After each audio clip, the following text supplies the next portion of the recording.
Bueno, siendo las 12, damos inicio a Historias del Éxito de CPB Abogados. En esta oportunidad, bueno, quiero darles la bienvenida a todos y en esta oportunidad vamos a conversar con Gonzalo Sarmiento, que es CEO de Inversiones Centenario.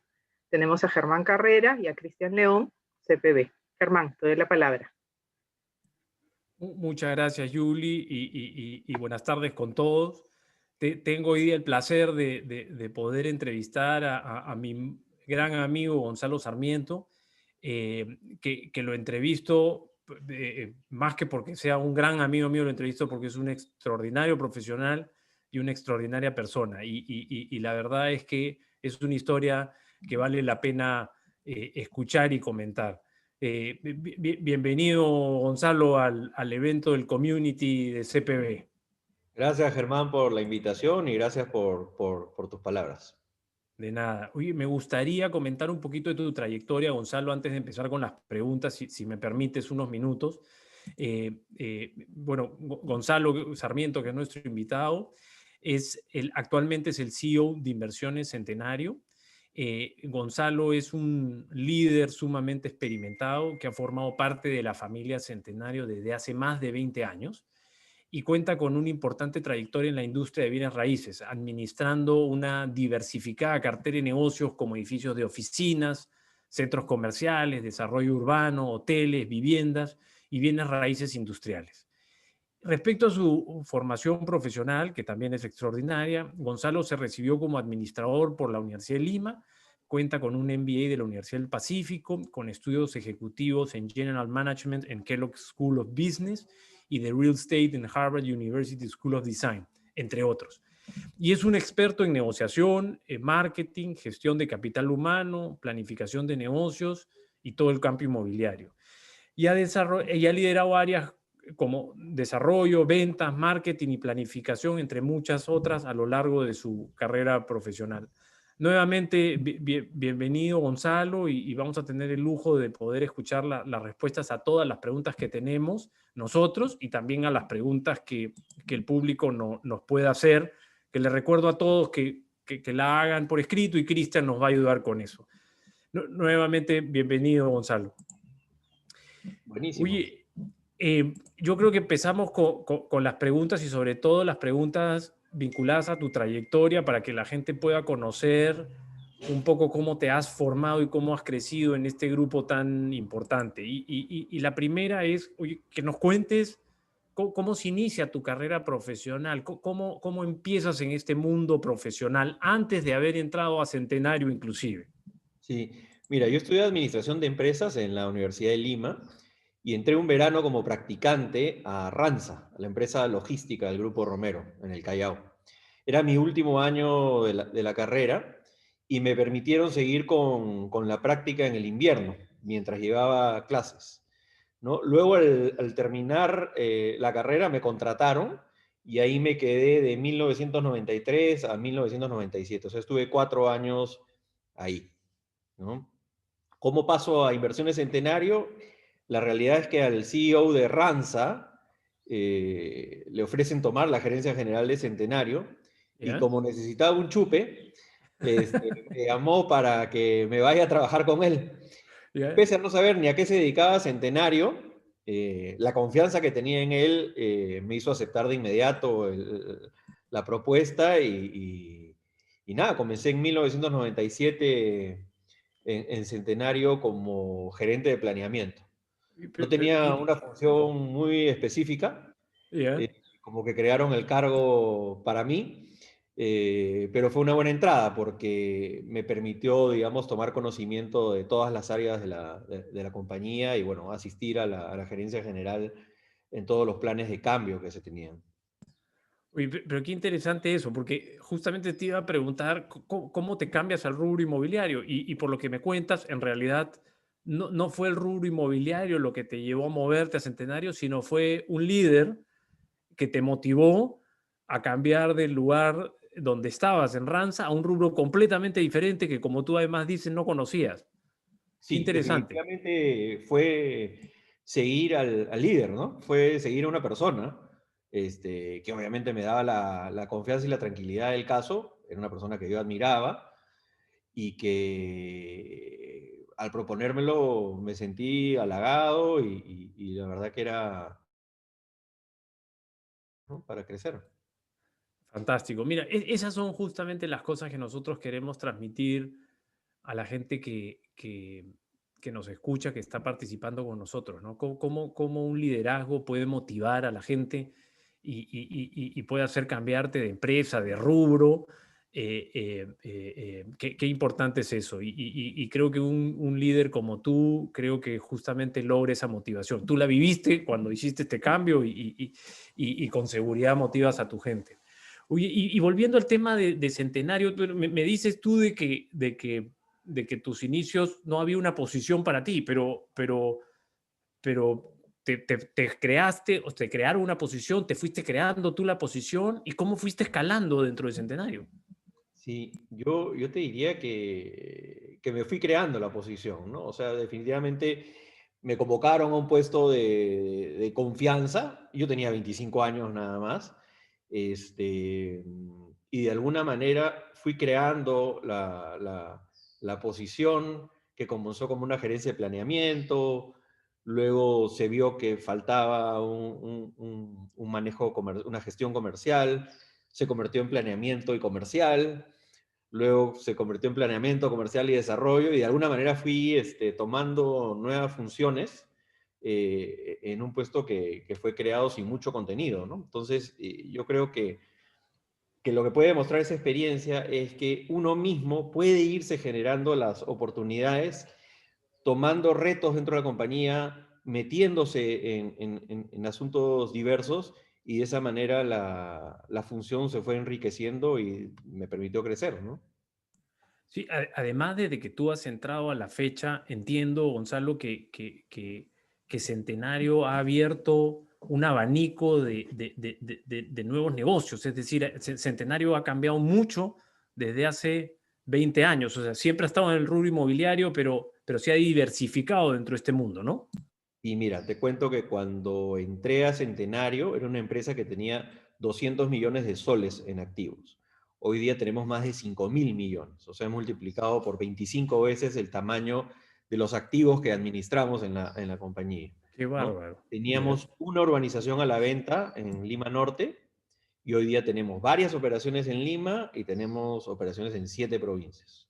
Teníamos 20.000 metros cuadrados de oficinas y ahora tenemos 80.000, ¿no? Entonces, son muchas historias en el camino. Obviamente, agarramos la ola de crecimiento del país, estamos hablando del año 1997, y supimos aprovechar esa ola, pero también supimos pasar las crisis, ¿no? Y yo creo que la mejor manera de pasar las crisis fue a través justamente de la diversificación de negocios que hicimos. Nosotros teníamos pocos negocios inmobiliarios y decidimos diversificarnos, tener negocios de venta y negocios de renta. Cuando la cosa va mal en venta porque el mercado se reduce, las rentas te permiten tener un flujo de caja constante y mantenerte vivo, ¿no? Claro. Y de esa manera también generamos negocios de corto plazo, de largo plazo, negocios de venta y negocios de plusvalía. Entonces, de alguna manera, ese portafolio diversificado nos ha permitido tener un crecimiento constante durante los últimos 20 años. Claro, y bueno, afrontar las diversas crisis que se han vivido, que ahorita vamos a entrar a ese punto, pero solo, bueno, todos los que están escuchando, más que de sobra, conocen de Centenario, pero quizás yo tengo acá algunos datos, Gonzalo, y tú me corregirás sobre Centenario. Es una empresa que tiene 90 años, no sabía que ya habían 90 años de empresa, y eso quiere decir pues que ha pasado por, por todos los gobiernos, ha pasado por todo tipo de crisis, por todo tipo de situaciones y como tú lo has dicho, lo único que ha hecho ha sido seguir creciendo, ¿no? Ahora después nos vas a contar un poco cómo ha logrado eso, porque hay muchos que en el camino se van quedando. Pero nada, quería hacer un pequeño paréntesis para comentar de esta trayectoria de Centenario, que es importante, porque creo que es importante que se sepa que tú eres un líder de una empresa líder, ¿no? Volviendo a las preguntas y ya para terminar con el tema de tu trayectoria, ¿cuáles fueron esas relaciones que fueron importantes para tu crecimiento en Centenario y cuáles fueron los mayores retos para llegar hasta donde has llegado, ¿no? Sí. Yo te diría que más que una relación en concreto, te diría que lo fundamental ha sido el sustento de las relaciones en general. Es decir, la transparencia, la palabra y la ética en todas las relaciones con todos los stakeholders, ¿no? Yo creo que una línea recta y no sinuosa en términos de valores te permiten, de alguna manera, generar relaciones con varias entidades, ¿no? O sea, tener una buena reputación con tus proveedores, tener una buena reputación con tus clientes, tener una buena reputación con tus pares, con la gente que trabaja en tu equipo, ¿no? Entonces, yo te diría que en general todas las relaciones son importantes y tienes que guardar la misma línea en todas esas relaciones. Es muy interesante lo que dices, muy cierto además, y importante para una empresa que juegue un rol tan importante en el país, porque yo me imagino que las grandes urbanizaciones de este país se deben haber desarrollado a través de Centenario, las empresas más importantes del país deben ser locatarias de los inmuebles que ustedes alquilan de oficinas, entonces yo creo que Centenario juega un rol muy importante en nuestra sociedad y en el desarrollo de nuestro país. ¿Nos podrías contar un poquito más de eso para luego entrar al tema ya de liderazgo de lleno? Sí, cómo no. O sea, el rol que tiene Centenario en la sociedad va más allá de lograr, obviamente, rentabilidad y utilidades para nuestros accionistas, ¿no? Creemos que tenemos la responsabilidad de transmitir nuestros valores empresariales no solo al interior de nuestra organización, sino fuera de ella. Y tenemos un propósito claro, ¿no? Y el propósito es el generar calidad para las ciudades. Es decir, no podemos hacer desarrollos inmobiliarios que empeoren o malogren un barrio o el entorno, por más rentabilidad que se pueda generar. Nuestra visión es mejorar el entorno, la ciudad, mejorar a nuestros vecinos, con un aporte importante en arquitectura, diseño, calidad de vida, urbanismo. Estamos acá para mejorar la calidad de las ciudades y no para destruirla. Y qué importante en nuestra ciudad que ha crecido tan desordenadamente, ¿no? El hecho de que hayan empresas que tengan esta visión y que tengan este propósito y que ayuden a mejorar una ciudad como la nuestra, que desgraciadamente yo creo que no, o sea, puede haber mucha responsabilidad de nuestras autoridades, pero también creo que ha sido un crecimiento digamos, abismal en los últimos años, desde la época en que había el terrorismo y había esta migración de provincias hacia Lima, se desbordó la ciudad, ¿no? Totalmente. Totalmente. O sea, sí, Lima lamentablemente es un caos, hay que reconocerlo. Y lo más grave del tema es que no hay un plan específico para los próximos 20 años, ¿no? Entonces todo se va desarrollando al tuntum. Quizás después hablemos un poco sobre el tema de la relación con los gobiernos locales, municipales, ¿no? Dale, dale, perfecto. Quiero hacer un pequeño paréntesis, Cristian, para ver si es que ya tenemos preguntas del público. Si las hay, por favor, bueno, los invito a todos a que las puedan hacer. Y si hay, Cristian, para que nos interrumpas y nos vayas haciendo esas preguntas, ¿no? O vayas transmitiendo esas preguntas. Muchas gracias, Germán. Y de nuevo, muchas gracias, Gonzalo, por el importante mensaje que nos transmites. En la misma línea de esto último que comentas respecto a la propuesta de Baldor que tiene Centenario, la cual es sumar en cada lugar en el cual ejecuta proyectos, nos preguntan, por ejemplo, ¿cómo aseguras la comunicación externa de esta visión desde la raíz de la compañía? Es decir, desde los colaboradores que están en la línea de fuego hasta quienes comandan los proyectos, respecto también a cuál es la visión de la empresa frente al público en general. ¿Cómo mantienes esta comunicación? ¿Cómo el mensaje se entiende? ¿Cómo aseguras que todos entiendan la propuesta de valor de Centenario? tanto Sí, interna como externamente. en realidad, para poder transmitirlo externamente, internamente se tiene que tener claro, ¿no? Y lo que hacemos es trabajar mucho en la cultura organizacional y en los valores. Eh, Definitivamente nuestra área de gestión humana, y bueno, obviamente a través de todos los líderes, tienen una misión muy importante de generar cultura. Obviamente, como toda empresa, hay rotación de personal y van entrando nuevas personas. La idea es que estas nuevas personas se adapten rápidamente a la cultura y mantengamos estables los valores y la visión de la compañía. Entonces, para poder transmitirlo hacia afuera, definitivamente, internamente tenemos que estar convencidos y tenemos que haber distribuido el mensaje entre todos nuestros colaboradores.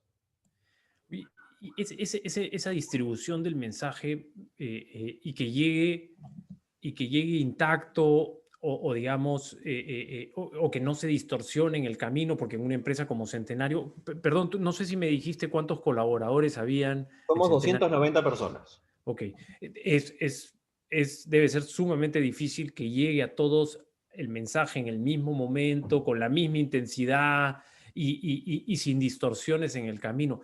¿Cómo haces ello? Y eso va de la mano con la otra pregunta, es cómo formas equipos y cómo comunicas eso a los equipos. Uh-huh. Definitivamente para poder hacer esto necesitas un equipo profesional de primer nivel, ¿no? Que responda a las exigencias del mercado, de un mercado sofisticado, exigente, eso sin dudas, pero también hay otro factor que para mí es inviolable, el que aparte de buenos profesionales sean buenas personas.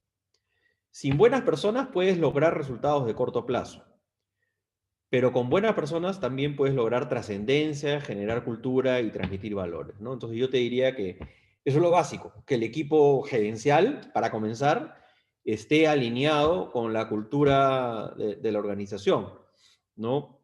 Siempre hay que oler las manzanas podridas de la organización Claro. y si encuentras una manzana podrida, lo mejor para todos es que se retiren, ¿no? Yo Sí, sí. cuando me dirijo a los colaboradores en los eventos que hacemos regularmente, siempre les digo, ¿no? El que no esté contento con los valores, siente que no se adecúa, siente que no encaja con los valores, con el código de ética, con nuestras políticas de prevención, ¿no? De lavado de activos y financiamiento de terrorismo, y bueno, con todo lo que es nuestro reglamento interno de trabajo, esa persona debe salir de la organización, ¿no? Y lo mejor es que salga por voluntad propia, porque la organización no va a cambiar para él. Él, de alguna manera, se tiene que adaptar a este tipo de organización. De acuerdo, sí, sumamente importante. Oye, y dos cosas con relación a este tema de la cultura. Hay alguna historia muy pequeña. No sé si tú te acordarás, había un famoso tenista que se llamaba, o que se llama Bjorn Borg. Este tenista es un tenista que, bueno, llegó a campeonar en muchos de los Grand Slams. Y Bjorn Borg creó una compañía de ropa interior que se llama igual que él, Bjorn Borg. Y esta compañía tiene dentro de su cultura el hacer ejercicios. Y toda la gente dentro de la compañía a una determinada hora hace ejercicios. La gente que contratan saben que van a tener que tener ejercicios, o sea, está dentro del ADN. Centenario, no te digo que necesariamente tengan que hacer ejercicio, pero ¿tienen algo dentro de esa cultura que ustedes hagan diferente a las demás? A ver, no tenemos la cultura de hacer obras de teatro ni de hacer canciones, pero sí tenemos una cultura de pasarla bien en la compañía, ¿no? Y hacemos muchos eventos, obviamente ahora son virtuales, pero antes eran presenciales, donde creo que la pasamos bien, ¿no? Y la pasamos bien, obviamente, porque es entretenido, pero te permite transmitir los mensajes que quieres de una manera mucho más personal, informal. Y sí, hacemos nuestras Oye, cosas. pero eso es bien interesante y entiendo que eso también lo han querido transmitir un poco en sus centros empresariales, ¿no? Porque hasta antes del COVID, Yo recuerdo, y además como vivo cerca y yo corro y muchas veces entro por ahí al centro, veía unos letreros donde decían de que habían eventos Sí. durante la semana para invitar a la gente que estaba en el centro empresarial a que se una, que se junte y que la pase bien. Aprovechamos mucho los rooftops que tenemos techos, digamos, con equipamiento para poder hacer eventos, terrazas, y tratamos que no solo los colaboradores de Centenario, sino toda la comunidad empresarial que forma parte del Centro Empresarial Real de San Isidro pueda conectarse, ¿no? Tenemos un app donde pueden estar conectados, digamos, a los eventos y a los servicios del complejo. Y adicionalmente, cuando se podía, una vez al mes o una vez cada 2 meses, hacíamos eventos con música, un after office, digamos, donde se juntaba la gente de las distintas empresas y se pasaba bien, ¿no? Oye, a mí me parece eso fenómeno, la verdad, porque de alguna manera le das una connotación al centro empresarial que no solamente es un sitio para venir y trabajar duro, sino también para pasarla bien. Creo que la gente le permite de alguna manera tener una relación mayor entre todos los vecinos, digamos, empresariales, ¿no? Y eso también va de la mano con otra pregunta que teníamos, que es un poco el mantener el balance entre trabajo, bueno, amistades y familia. Yo creo que las relaciones amicales y el relacionarse es algo muy importante, ¿no? Y creo que eso es un poco lo que está detrás de esa idea. Sí, sí, o sea, es muy importante, ¿no? A veces, uno como persona a veces se olvida lo principal, ¿no? Para lo cual trabajamos. Nosotros trabajamos para nuestras familias. Y trabajar para nuestras familias no significa solamente llevar dinero a la casa, sino tener una calidad de vida superior.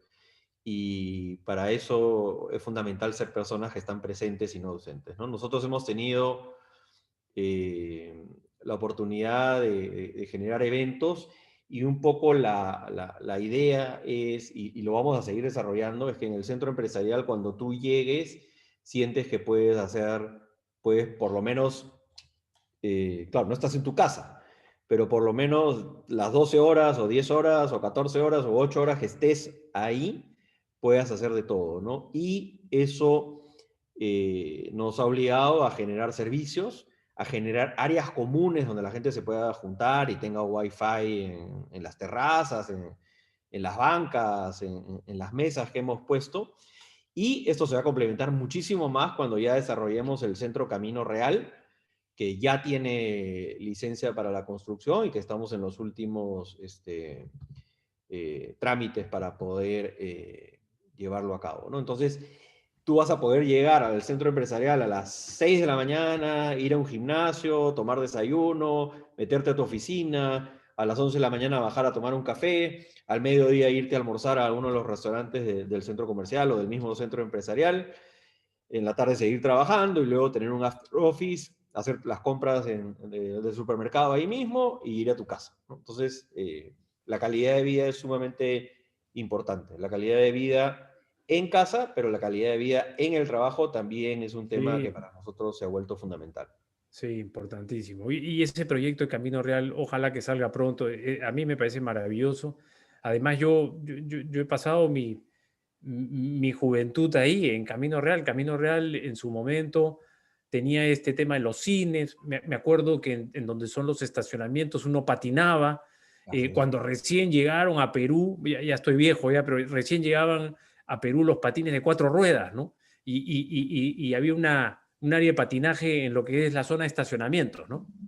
Claro, tú eres mucho mayor que yo, ¿no? Pero sí, había todo eso, ¿no? Y mira, la idea original de Camino Real, bueno, que no fue bien implementada, fue justamente tener oficinas y tener un centro comercial y que sea un sitio de uso mixto, ¿no? Los Claro. años y la crisis que vivió el Perú en los 80 y en los 90 hizo que esa idea, digamos, no se llevara a cabo porque no hubo una administración central de todos los activos. Y nosotros en los últimos años hemos ido, de alguna manera, comprando todos los locales de Camino Real, la mayoría de las oficinas que están encima, entonces ya teniendo ese manejo vamos a poder hacer un proyecto lindo de uso mixto, ¿no? Sí, va a ser un lindo proyecto y va a ayudar mucho a la zona y a los vecinos, efectivamente.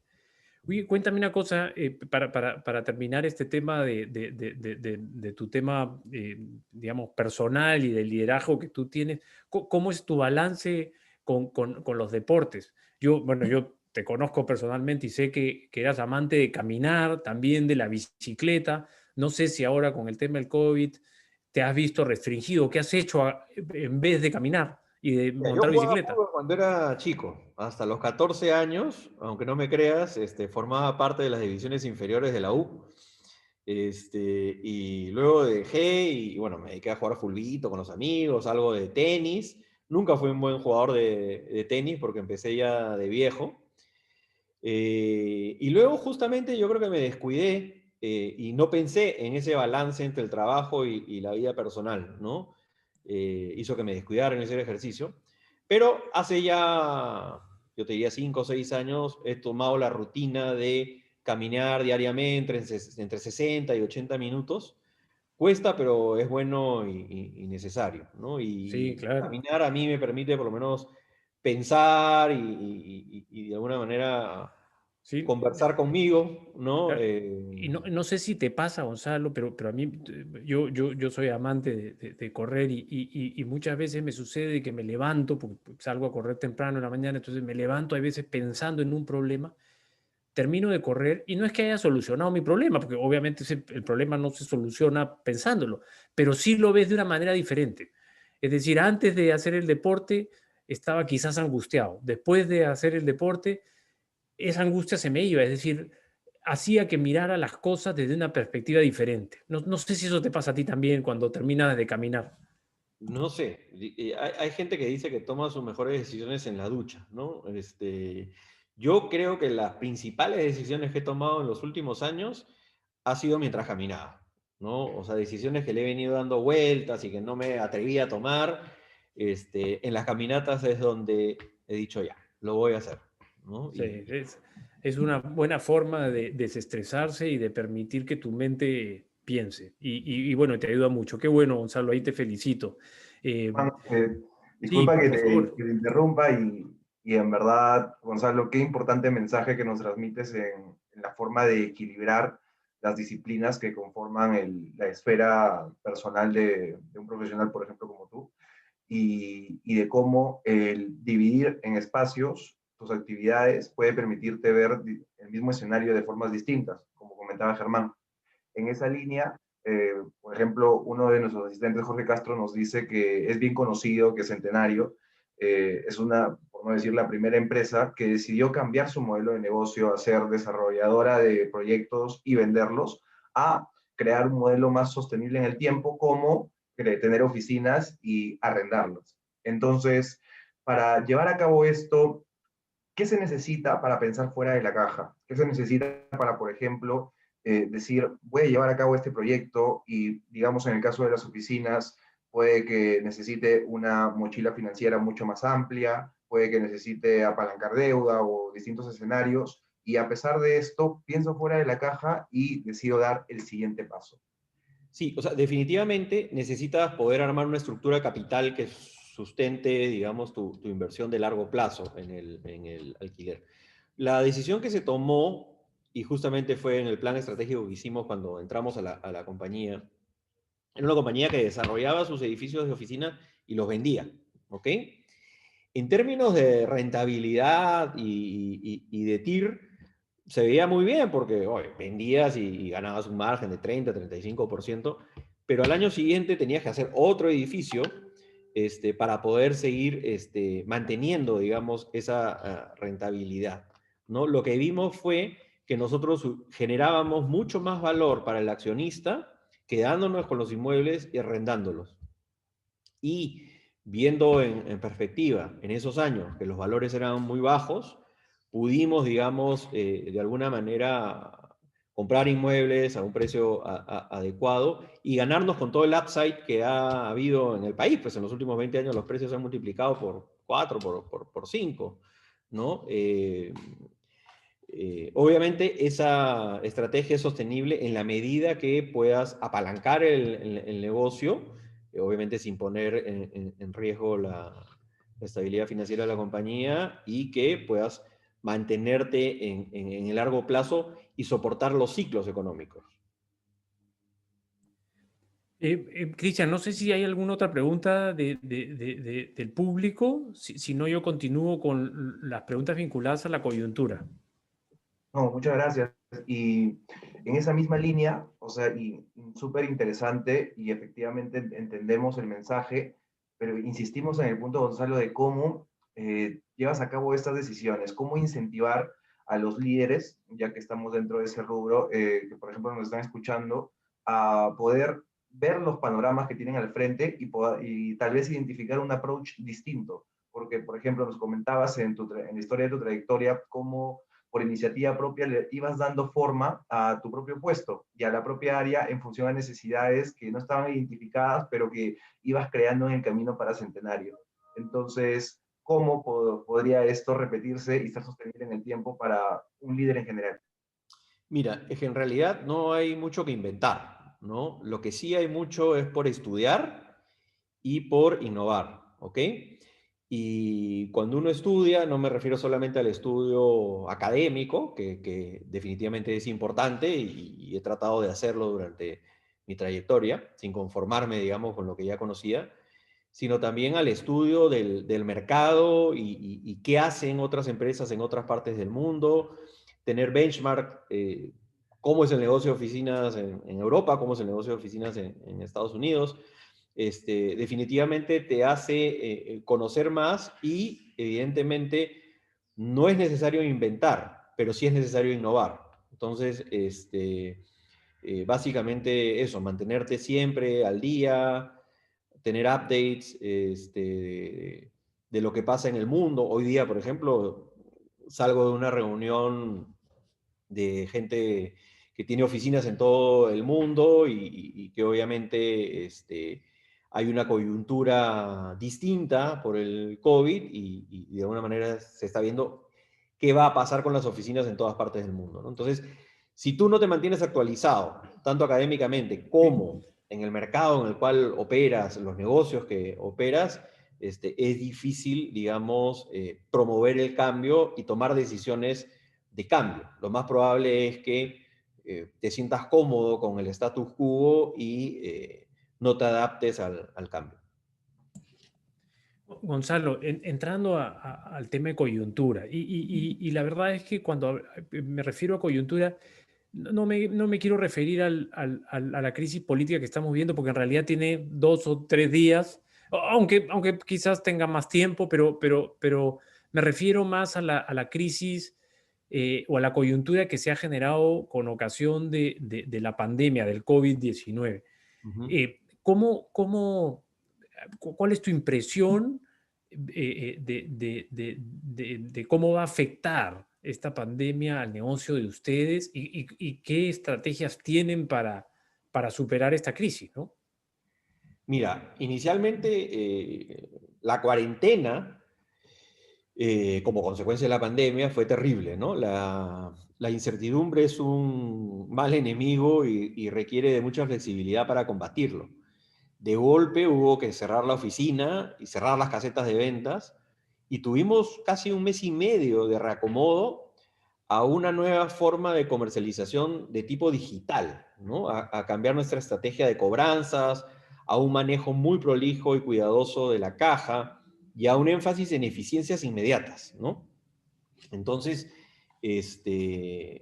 definitivamente hubo que reaccionar y ser flexible, ¿no? Nosotros, gracias a Dios, ya teníamos implementado un tema de home office, eh, pero definitivamente pues a una escala muy pequeña, ¿no? Hubo que hacer home office para todos los colaboradores, excepto los que estaban en nuestro centro comercial Minca, que nunca llegó a cerrar sus puertas porque tenía servicios esenciales. Pero fue un reto mantenernos comunicados, ¿no? Y ahí nuestra área de gestión humana tuvo que hacer un gran trabajo para mantenernos a todos conectados y motivados. Nosotros seguimos trabajando desde casa, tenemos un plan de retorno progresivo a las oficinas que aplicaremos una vez que los contagios comiencen a declinar y obviamente la gente con riesgos identificados tendría que quedarse todavía un tiempo más largo en casa por el bien de todos, ¿no? Pero sin duda, la pandemia y la cuarentena han testeado nuestros proyectos de teletrabajo, le llamamos Working Away, y de flexibilidad horaria, que le llamamos Flex Time. Si en un principio, antes de la pandemia, pensábamos que el 10% del tiempo íbamos a aplicar estos conceptos, estoy seguro que en el futuro cercano será un porcentaje mucho más alto de Working Away y de Flex Time. Pero de todas maneras creemos que será algo híbrido, ¿no? No creemos que pueda hacerse todo desde casa, ni tampoco consideramos necesario volver a un régimen de 100% en la oficina, de 9 a 5 y media. Yo creo que vamos a ir a algo intermedio, que va a ser bueno para la calidad de vida de las empresas y también bueno para la productividad de las empresas, que es el otro tema que no se puede descuidar de ninguna manera. Claro, y efectivamente al final, si bien es cierto, nadie puede, digamos, pronosticar con una eficacia muy alta cuál va a ser el futuro de las oficinas, creo que lo que tú dices es lo más razonable, es decir, el hecho de que haya digamos, un balance entre el tiempo que pasas en la oficina y el tiempo que pasas en la casa, creo que es un poco hacia dónde vamos. Pero eso, digamos,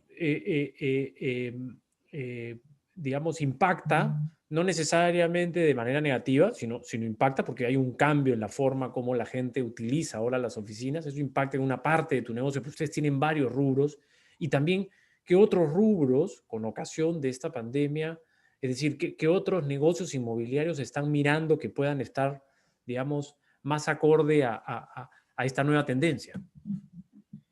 Mira, definitivamente los rubros que se han afectado o donde se ha generado incertidumbre son los de oficinas por el tema del home office y el tema de retail, ¿no? Porque evidentemente la gente al no salir comienza a cambiar sus patrones y se va hacia un tema más digital, ¿no? Entonces la reacción lógica es ver cómo mi oferta comercial la puedo digitalizar de alguna manera y cuando termine el tema de los contagios, seguir generando experiencias, porque la experiencia es lo que hace que la gente vaya o no a un centro comercial, a un sitio de tiendas, ¿no? Entonces, nosotros somos optimistas que con una vacuna o con una pandemia ya más controlada, la gente va a regresar al cine de todas maneras y la gente va a regresar a los restaurantes de todas maneras. Es posible que algunos patrones de consumo se hayan ido a lo digital, pero la experiencia, que es lo que busca la gente, va a seguir manteniéndose, ¿no? Entonces, de alguna manera había que adaptarse ahí, ¿no? Un negocio que tuvimos que adaptar es, nosotros, bueno, somos urbanizadores, ¿no? Vendemos lotes. Y siempre los lotes se han vendido a través de casetas de venta in situ, donde están las urbanizaciones. Al no poder hacerlo por las restricciones de la cuarentena, tuvimos que cambiar hacia un formato de venta digital o remota a través de WhatsApp, mails o plataformas digitales. Y la verdad que la experiencia ha sido asombrosa porque nos ha permitido llegar a más gente de la que llegábamos de manera digital. Evidentemente nuestro marketing también tuvo un cambio de un modelo más masivo a un tema mucho más digital y segmentado. Y la verdad que hemos tenido muy buenos resultados en las ventas de nuestros lotes, ¿no? Ahora, ¿por qué hemos vendido mucho más lotes de los que vendíamos antes en plena cuarentena y en plena crisis económica? Porque definitivamente hay una crisis económica y pérdida de empleo. Nosotros pensamos que quizás es una reacción de la gente que durante la cuarentena se ha dado cuenta lo importante que es tener una casa propia, un terreno propio, no compartirlo con más gente, ni el hecho de vivir hacinados, y también que vivir fuera de, digamos, el casco urbano, en estas urbanizaciones que se ubican generalmente en las periferias de las principales ciudades del país, te da una mejor calidad de vida, ¿no? Porque evidentemente las urbanizaciones que desarrollamos tienen áreas comunes, canchas sintéticas, parques, zonas comunes. Claro. Entonces, yo creo que ha habido un salto hacia la calidad de vida y la gente está haciendo el esfuerzo de comprar un lote pensando en el futuro. qué bueno, sí, pues porque estas urbanizaciones lo que te crean, y sobre todo ahora con este tema de seguridad, es como una suerte de ecosistema, ¿no? Donde tú y tu familia pueden estar tranquilos y pueden tener la combinación de estar alejados de cualquier peligro, como por ejemplo enfermedades, ¿no? Como las que hemos vivido, o también estar protegidos, y como todos sabemos, nuestra ciudad es una ciudad complicada en cuanto a seguridad, entonces crear estos ecosistemas creo que hacen mucho sentido, ¿no? En una ciudad como esta. Sí, o sea, definitivamente el tema de la seguridad es otro tema que también la gente de alguna manera está muy preocupada y es uno de los factores de venta importantes. Nuestras urbanizaciones son cerradas o tienen alguna seguridad adicional de algún tipo. Y también creemos que esta vida en condominio y en comunidad también es apreciada, ¿no? El hecho de que tus hijos puedan salir a jugar al parque y que no estén pues en el medio de la ciudad con todos los peligros que ello conlleva, también hace que la gente piense, oye, esto es lo que yo quiero para el futuro de mis hijos. O sea que este tema del, digamos, el tema del desarrollo de urbanizaciones no se ha parado y por el contrario, va Hemos en incremento. batido el récord histórico de ventas durante el tercer trimestre. O sea, con eso creo que te digo todo y octubre. Todo, claro, claro, claro, Octubre fue muy claro, claro. bueno y noviembre va bien. O sea, realmente es algo impactante. No nos ha pasado solo a nosotros, está pasando a nivel de la industria de urbanizaciones, Ujú.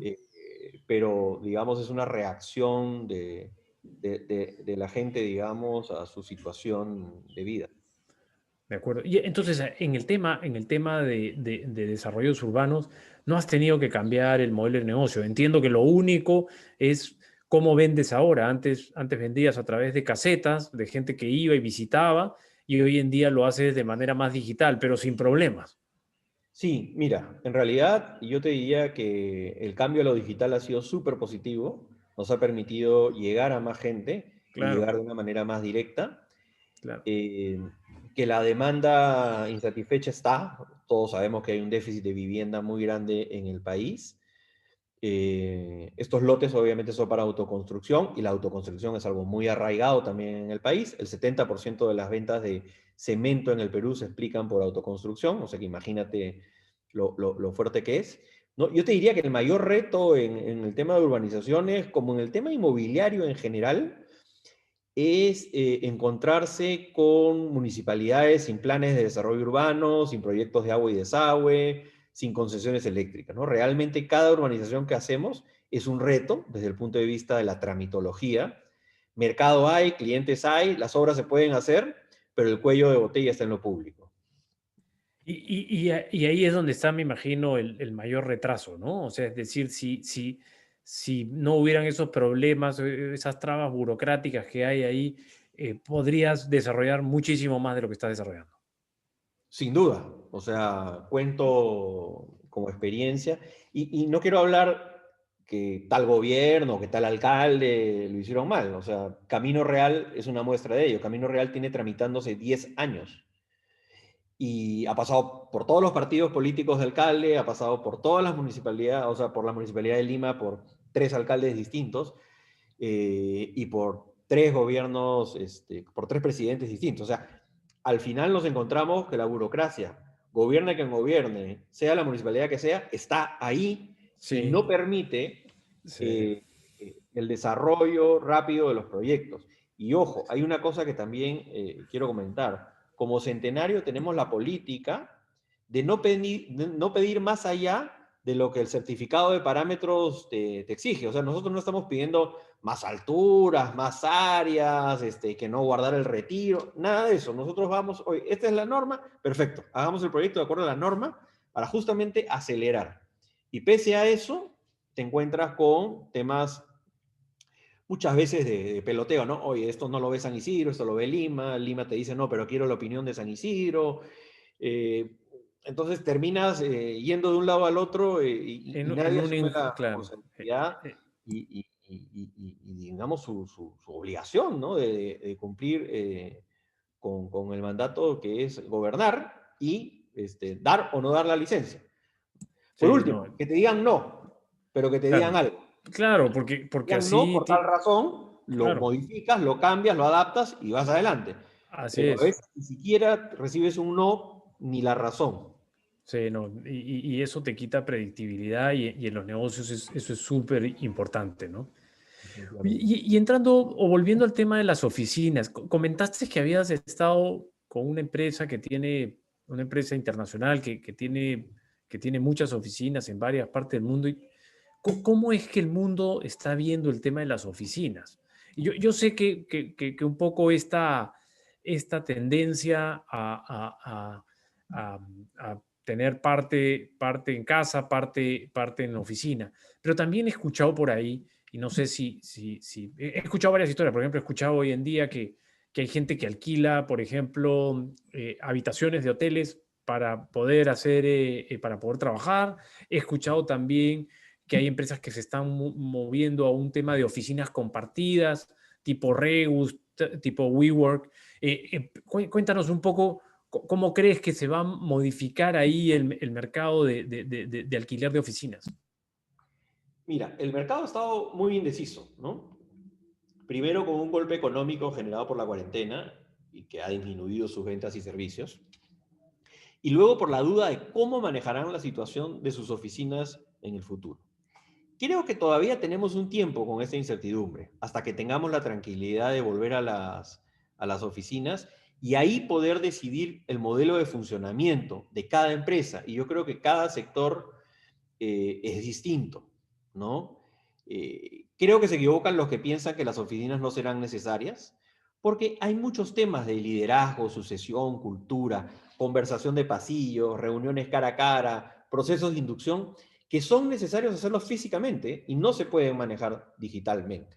Entonces, yo te diría que sí, es una industria que está en incertidumbre, pero no es una industria pues que va a desaparecer, sino que se va a tener que adaptar a una nueva realidad y cada empresa decidirá cuál es su modelo híbrido de funcionamiento, ¿no? 2 o 3 días a la semana, menos densidad, sedes descentralizadas, no Claro, sé, o de acuerdo a funciones, hay ciertas funciones que se podrán hacer home office, pues, no sé, 3 veces a la semana, 4 veces a la claro, semana. claro. Claro. Se tendrán que tomar las decisiones, ¿no? Pero yo creo que para tomar la decisión final todavía falta tener la certeza de si puedo regresar o no a la oficina Claro. y el número de contagios yo creo que es fundamental como driver de esa decisión, ¿no? Correcto. Uy, y en ese tema vinculado al tema de alquileres, desde hace muchos años en el Perú no existe. Y yo sé, y quizás tú me puedas contar un poco más.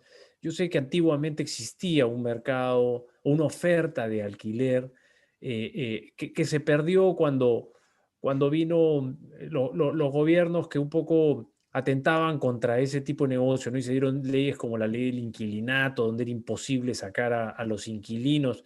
Yo me acuerdo haber vivido un poco eso.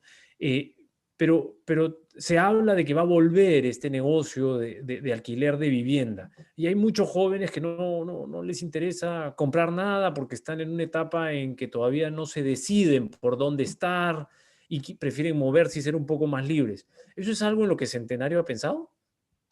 Mira, o sea, sí, yo reconozco que hay una tendencia al alquiler, eh, y que el negocio se ha descuidado mucho, digamos, como un negocio corporativo, ¿no? Lo tienen personas naturales que alquilan viviendas, lo hacen de manera particular, pero ya hay iniciativas de empresas y de fondos para generar, digamos, alquileres de edificios completos, ¿no? Donde se pueda mantener la propiedad durante muchos años y hacer el mantenimiento respectivo. Yo creo que eso va a suceder.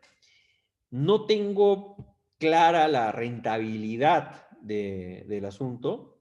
Eh, Creo también que, si bien es cierto, han salido leyes para proteger a los propietarios respecto a inquilinos morosos, todavía no tenemos la certeza que la ejecución de esas normas se pueda dar en el tiempo debido, ¿no? Entonces, si yo me voy Sí, a demorar en desalojar a un inquilino moroso un año, definitivamente la rentabilidad de ese inmueble se va para abajo y recuperarme me va a demorar muchos años, ¿no? Entonces, yo tengo dudas todavía respecto a la aplicación de las normas a nivel policial y judicial.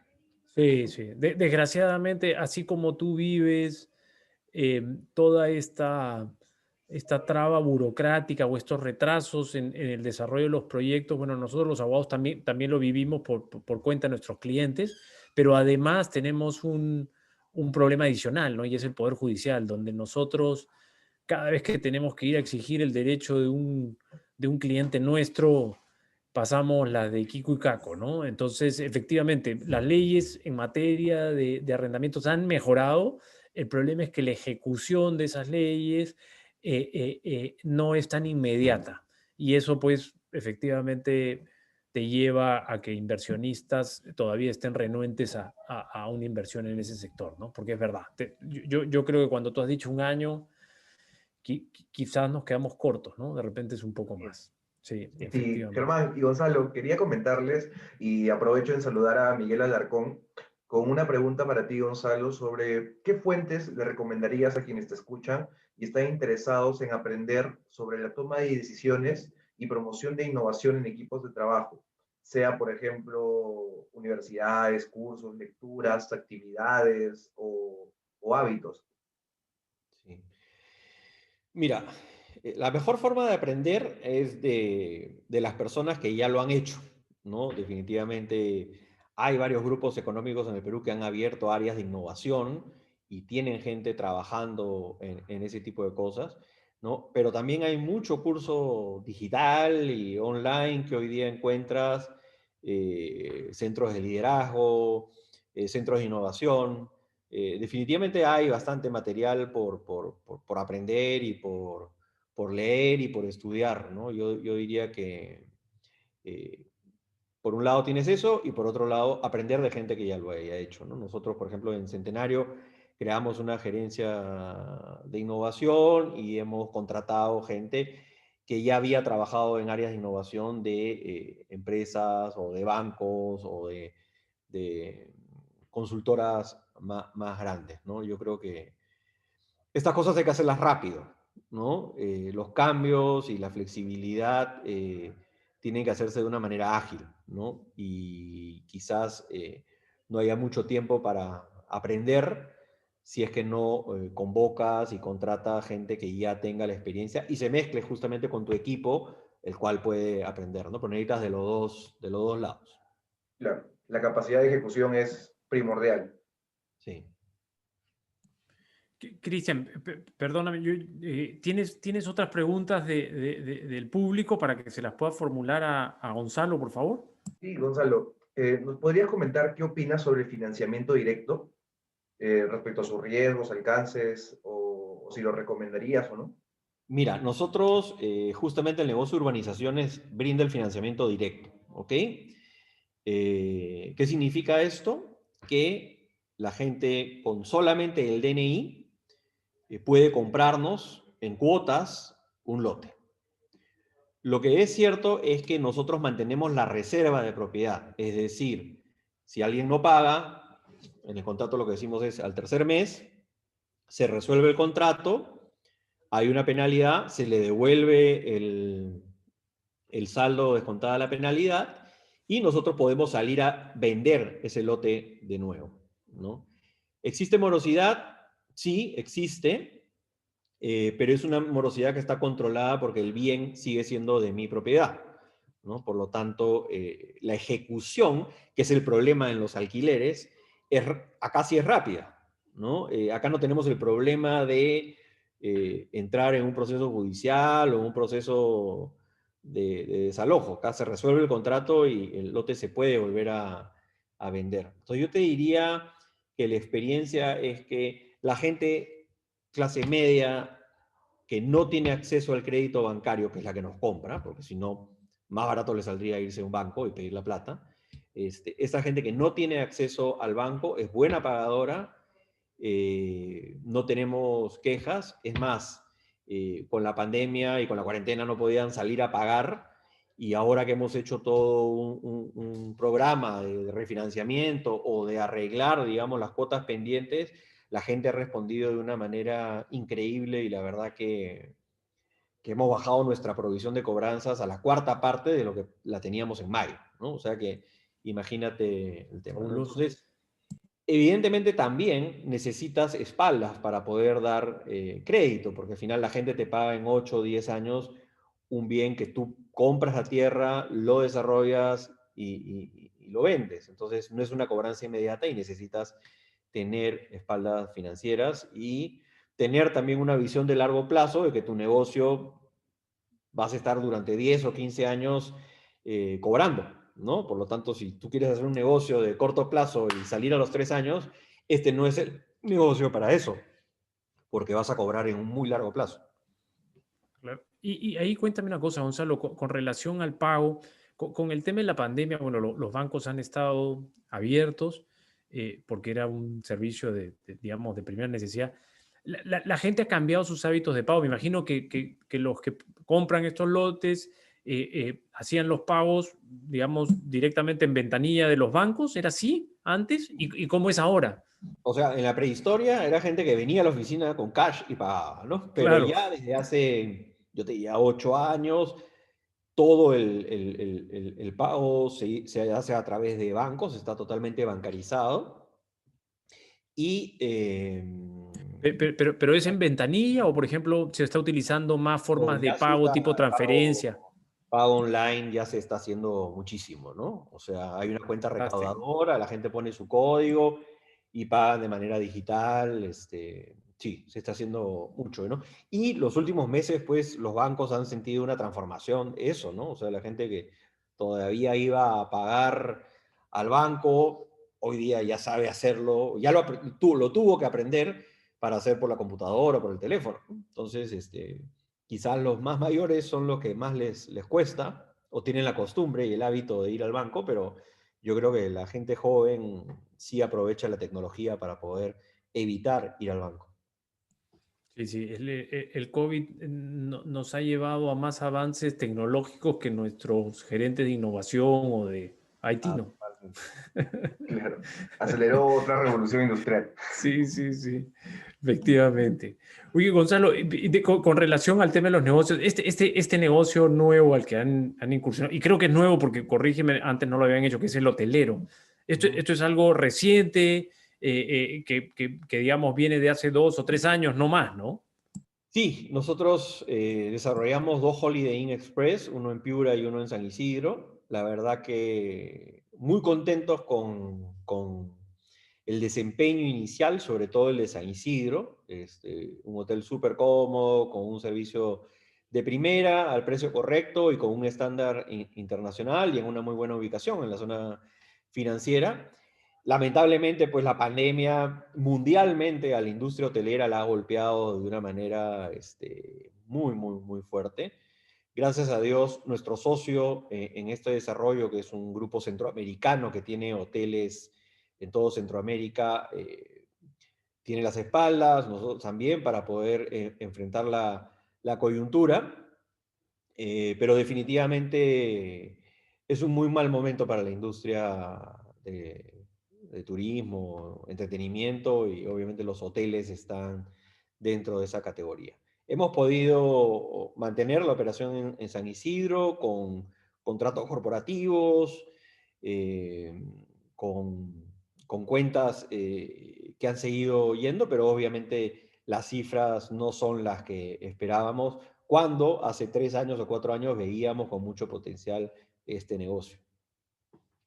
Fabuloso. Yo no quiero robarme mucho de tu tiempo, mi querido Gonzalo, son la una. Tengo unas preguntas de cierre, pero antes de las preguntas de cierre, nuevamente darle el pase a Cristian para ver si es que hay alguna otra pregunta del público. Quizás hay varias. No quiero dejar de contestar todas, que Gonzalo conteste todas, pero por un tema de beneficio del tiempo creo que vamos a tener que tomar una o dos, Cristian. Sí, por supuesto. Y gracias Germán y gracias Gonzalo. Quiero hacerles extensivas el agradecimiento de asistentes como Jorge Castro y Miguel Alarcón, que personalmente agradecen por haberte tomado el tiempo de responder sus preguntas.